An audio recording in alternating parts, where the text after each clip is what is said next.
నమస్కారం అండి. SB news 9550 కి స్వాగతం సుస్వాగతం.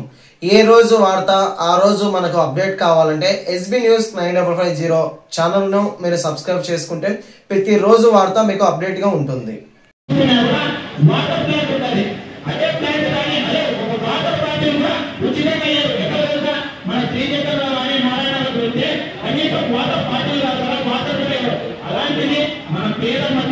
విద్యార్థులు కూడా ఒక మంచి నీతిని అనే ఉద్దేశంలో ఓన్లీ పడినే రూపురేఖలు మార్చలేదు, బడిలో ఉన్న పూర్తి వ్యవస్థనే రూపురేఖలు మార్చారు. అందుకు నా పిల్లలు ఇవాళ ఒక పాఠశాలలో చదువుతున్నాడు. నా పిల్లలకి ఖర్చు ఇద్దరికి కలిపి 3 లక్షలు. జగన్మోహన్ అది ఏం చూడకంటే ఇంటర్మీడియట్ చూడాలి, దానికన్నా ఎక్కువ 2 రెట్టింపు సిలబస్ ని జగన్మోహన్ రెడ్డి గారు ఫస్ట్ టైం మన చరిత్రలో భారతదేశ చరిత్రలో మన ఆంధ్రప్రదేశ్ తీసుకురావడం జరిగింది. నిజంగా మన దయచేసి వినండి, ఎందుకంటే ఐబీ సిలబస్ అంటే సాధారణమైన సిలబస్ కాదు, అది మహానగరాలకు మాత్రమే పరిమితమవుతుంది. మహానగరాలు అంటే తెలుసు కదా, హైదరాబాద్, చెన్నై, బెంగళూరు, తమిళనాడు, ఇట్లా ఈ నగరాల్లో మాత్రమే ఉంటాయి. అలాంటి సిలబస్ ని ఒక సాధారణ ప్రభుత్వ పాఠశాలలోకి తీసుకొచ్చిన ఘనత మా వైఎస్ జగన్మోహన్ రెడ్డి గారికి దక్కుతుంది. ఎందుకంటే ఈ ఐబీ సిలబస్ చదువుకుంటే రేపు మన దేశంలోనే కాదు విదేశాలలో సైతం మనకి రెడ్ కార్పెట్ వేసి మరి మన ఉద్యోగ అవకాశాలు కల్పిస్తారు. నిజంగా ఎంత దూరదృష్టిన నాయకుడిని మన జగన్మోహన్ రెడ్డి గారు ఈ విషయం మీరు ప్రతి ఒక్కరు గుర్తు పెట్టుకోవాలి. అలాగే స్కూల్ కి పంపించేసి ఇంకా మన పదేళ్ళని ఆలోచించినా లేదు. ఒకప్పుడు ప్రభుత్వ బడులు చదివే పిల్లల పరిస్థితి ఎలా ఉంది, చినిగిపోయిన బట్టలు వేసుకుని చెప్పులుగా లేకుండా అలాగే తిరిగేవాళ్ళు. ఇప్పుడు ఒక మంచి యూనిఫామ్, ఒక సాక్స్, ఒక షూ ఇచ్చి ఎవరైతే మన సొంత బిడ్డలు చూసుకున్నారో ఆ బిడ్డలు చూసుకునే విధంగా వాళ్ళని స్కూల్కి పంపించడం జరిగింది. అలాగే ఇప్పుడు మీరు అందరూ చెప్తారు, ఎందుకు చాలా స్కూల్స్ కూడా మామూలు కోట్లు ఉంటాయి, కానీ ప్రభుత్వ బడిలో మామూలు కోట్లు ఉంటారు. 8 లక్షలు విలువ చేస్తే డిజిటల్ కోట్లు ఉంటాయి. డిజిటల్ కోట్లు అంటే తెలుసు కదా, చార్పీ శ్రీనివాసులు గారు సిస్టమ్ తో మేనేజ్ చేశారు. నిజంగా ఇంత అభివృద్ధి చేయాలని తప్పని ఏ నాయకుడికి లేదు, ఒక జగన్మోహన్ రెడ్డి కావచ్చు. ఇక్కడ ఉన్న మహిళలందరూ కూడా జగన్మోహన్ రెడ్డికి తప్పితే ఎవరికి ఓటే వేయకూడదు. ఎందుకంటే మీ పిల్లల గురించి ఇంటగా ఈ మాట నేను చెప్పగలను. ఇంట్లో ఉన్న మన హస్బెండ్ ఎవరైతే ఆలోచించారా, మన పెద్ద తోటతో ఎవరైతే ఆలోచించా, మీ అన్న మాత్రమే ఆలోచించారు. నిజంగా అలాంటి అన్నకి అండగా మీరందరూ నిలవాలతా.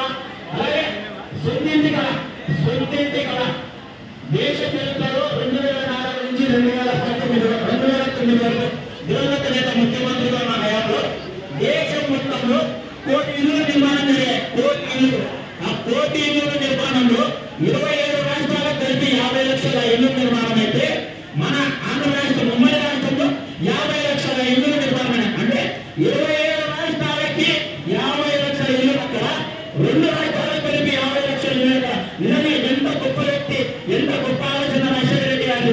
దాని తర్వాత ముఖ్యమంత్రి అయిన జగన్మోహన్ రెడ్డి నాణ్యతగా ఒక అడుగు ఎక్కువ వేసి 1 కాదు 2 కాదు 31 లక్షల ఇల్లు పట్టాలని ఇవ్వడమే కాకుండా 15 లక్షల ఇళ్లను నిర్మించడం జరిగింది.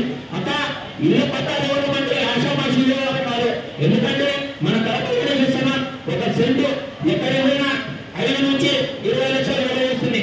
అలాంటి సైట్లని జగన్మోహన్ రెడ్డి గారు 1,00,000 కోట్ల రూపాయలు 1,00,000 కోట్ల రూపాయలను వెచ్చించి మీకోసం మీకు ఒక సొంతింటి కళ నెరవేరాలని చెప్పి మీకు ఇవ్వడం జరిగింది. అది కూడా ఏంటి, మీరు ఎవరు ఎంఆర్ఓ ఆఫీస్కి వెళ్ళలేదు, ఆర్టీఓ ఆఫీస్కి వెళ్ళలేదు, మీ ఇంటి ముందుకే వాలంటీర్ వచ్చి అమ్మా నీకు ఇంటి స్థలం వచ్చిందని చెప్పి మరీ ఇవ్వడం జరిగింది. అక్కడితో ఆగలేదు.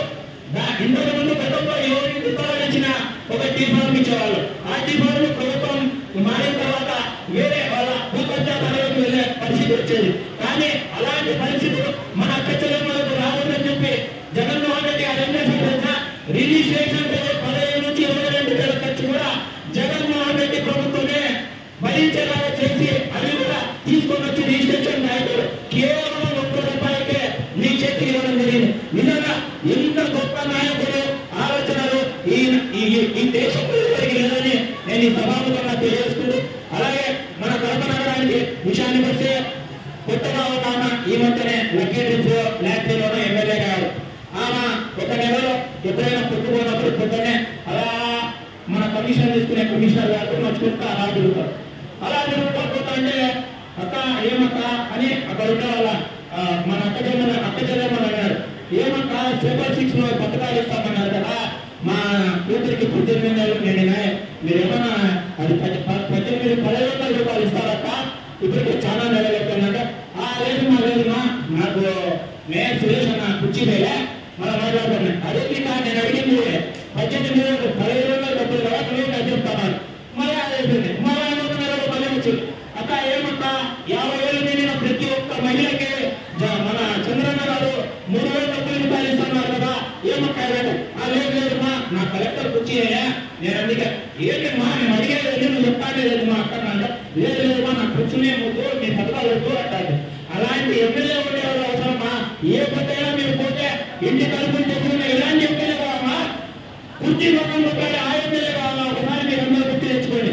ఇంతవరకు 15 నెలలే కాదు, కేవలం ఒక 15 రూపాయలు కూడా 15 రూపాయలు కూడా మన నగరానికి కేటాయించలేదు.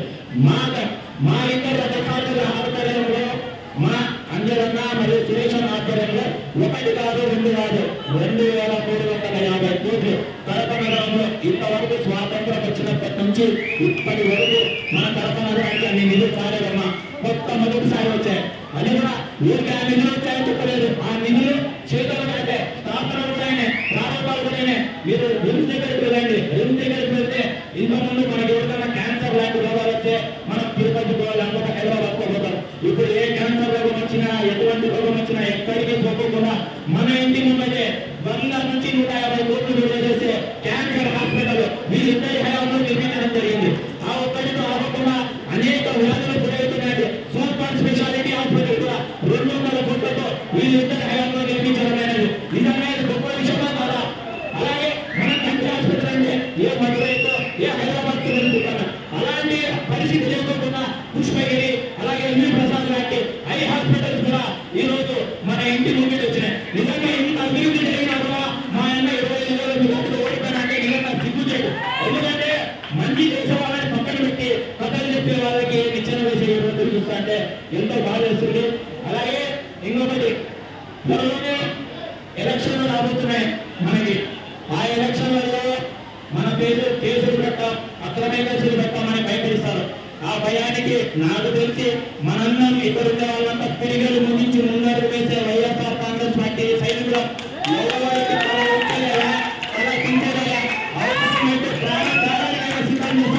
అంతేగాని ఎవరికి భయపడదు.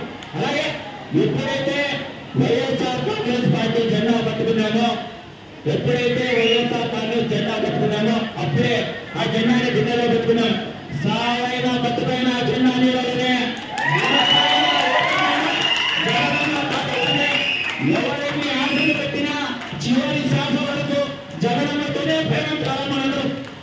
అలాగే సమయం చాలా తక్కువ ఉంది. ఈ అవకాశం ఇచ్చిన పాతాన్న గారికి, ఇంతటి చక్కటి కార్యక్రమం నిర్వహించిన ఎమ్మెల్సీ రాజేంద్ర గారికి మరొకసారి ధన్యవాదాలు, కృతజ్ఞతలు తెలియజేసుకుంటూ నా యొక్క వార్తల్లో ఏమైనా తప్పుగా ఉంటూ క్షమించాలని ప్రతి మహిళని నేను కోరుకుంటున్నా.